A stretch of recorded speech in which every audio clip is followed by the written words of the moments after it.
Salut mes patients préférés, bienvenue pour cette nouvelle vidéo où aujourd'hui je vais te parler de pétanque. Non, t'as raison, on va pas parler de ça. Je vais te parler de dragon. Tu me regardes bizarrement. C'est pas la femme du dragon, hein.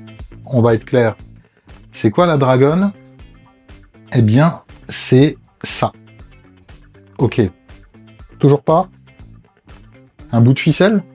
Un lacet? Un morceau de corde d'escalade? De la cordelette? Une fronde? Bon, ok. Allez, je t'explique. On est sur un tuto pour les débutants. Puisque, normalement, une fois que tu as passé le stade d'initiation, on te munit de ça. Je dis on, c'est le club qui est censé te dire que tu dois utiliser ça pour tirer.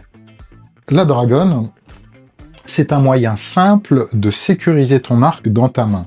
Tu sais que le tir à l'arc, c'est un sport où on libère la flèche et on la guide vers la cible. Il y a une part d'esprit dans tout ça, il y a une certaine détente qui est en rapport avec l'accomplissement du geste. Pour libérer correctement cette énergie, il faut la laisser filer vers la cible. Pour la laisser filer vers la cible, eh bien, on va libérer l'arc. Et pour qu'il ne tombe pas par terre, qu'est-ce qu'on fait? On utilise une ficelle. Ouais. Alors ça, c'est le moyen basique, bas de gamme. Mais personnellement, je l'adore. Je trouve que c'est le moyen le plus sécurisant. On prend une ficelle. On fait un nœud d'un côté. Voilà. Si t'as pas de ficelle assez épaisse, parce qu'il faut que ce soit confortable une fois que tu la passes dans la main, tu prends un lacet. Ça ira très bien. Il y en a plein qui utilisent ça, même à haut niveau, si tu regardes bien. C'est un truc de fou. Donc, un simple lacet, tu mets ta main comme ça dedans. Ok? Le nœud, le lacet, la boucle. Et tu vas faire une boucle autour de ton pouce. Très simplement. Voilà. Je te montre. Ok. Ok. Ok. C'est vrai, c'est pas aussi intuitif. Moi, j'ai l'habitude. Ça me paraît super simple. Si tu tires sans, au bout d'un certain temps, c'est une erreur. Il va falloir que tu prennes vraiment l'habitude de tirer avec une dragon pour pouvoir libérer les tensions au niveau de la main et laisser ton arc partir en direction de la cible. Tu verras dans une autre vidéo comment on tient sa poignée d'arc.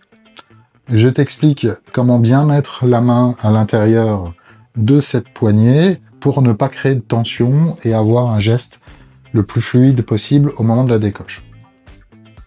La dragon, j'y reviens.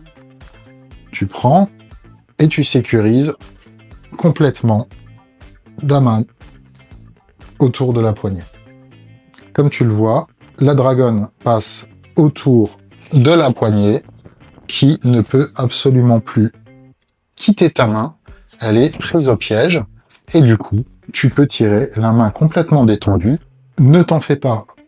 Nous, archers expérimentés, on a absolument conscience que c'est très très déroutant de laisser sa main ouverte pour laisser partir l'arc dès le début de ton apprentissage. Personne t'en voudra d'essayer de le retenir, mais tout le monde te dira que ce n'est pas la chose à faire et il va falloir que tu te débarrasses de ce réflexe qui consiste à rattraper ta poignée au moment où tu lâches ta corde. Laisse ton arc partir. Une fois qu'il est sécurisé, il peut plus se sauver. Tu vois? Hein? On est d'accord? Ça part pas. Si t'es un archer de loisir que tu tires dans ton jardin, moi je t'invite à t'inscrire dans un club. Bah oui, il faut que ça tourne les clubs. Si tu restes dans ton jardin, t'apprendras rien. Sauf avec Dr Beau. Mais, en club, tu vas rencontrer des gens. Tu vas pouvoir ramener un gâteau. Tu vas pouvoir boire un café. Voilà. Tu peux te le faire tout seul, mais c'est quand même vachement moins fun. Non, le partage d'expérience, c'est vraiment quelque chose d'important. Donc je t'invite vraiment à à poser des questions si t'en as autour du club, à dire comment toi tu tires, partage-le en dessous de cette vidéo, dis-nous comment par exemple ça s'est passé la première fois que t'as tiré avec une dragonne. En tout cas, je suis curieux de découvrir si t'as adopté tout de suite la dragonne et que ça a été super facile pour toi, ou alors si au contraire, même après des années de tir, tu te retrouves encore avec ton arc bien au fond de ta main, les doigts fermés devant, ou ça te pose encore un problème, et auquel cas, moi ce que je te propose, c'est d'essayer d'autres dragons. Tu verras, des fois, on se met un blocage mental parce qu'on n'a pas confiance dans la dragonne. Moi, j'aime bien ce concept-là parce que c'est un lacet qui est fermé. Il peut pas, elle peut pas casser, ça peut pas s'ouvrir. Et plus tu tires dessus, plus ça serre au niveau de ton pouce et moins ça sortira. Donc, je t'invite vraiment à, pourquoi pas, utiliser ce concept aussi du simple lacet. Alors j'espère que cette vidéo t'a plu, j'espère que tu as appris des petites choses. Il est certain qu'elle s'adresse à des débutants ou des gens qui ont envie de découvrir, qui font pas partie d'un club, qui tirent peut-être chez eux ou entre amis. Essayez la technique là, ça peut déjà ouvrir une piste vers la progression. Voilà, ça va avec d'autres choses comme un arc équilibré, ça va avec une technique un peu plus fluide et moderne. Partage-nous tout ça, partage tes idées, dis-nous comment tu tires, et c'est vachement intéressant de comprendre les choses et que d'autres archers puissent se repérer à ta pratique, à tes émotions et à ton feeling avec la dragonne. Dis-nous quel type de dragonne tu utilises aussi. Eh bien écoute, je te remercie encore une fois d'avoir été présent à ton rendez-vous avec Dr Beau. N'oublie pas de liker et t'abonner, évidemment c'est aussi important pour moi. En tout cas, je te remercie d'être toujours présent, et puis, comme d'hab, file t'entraîner, let's go.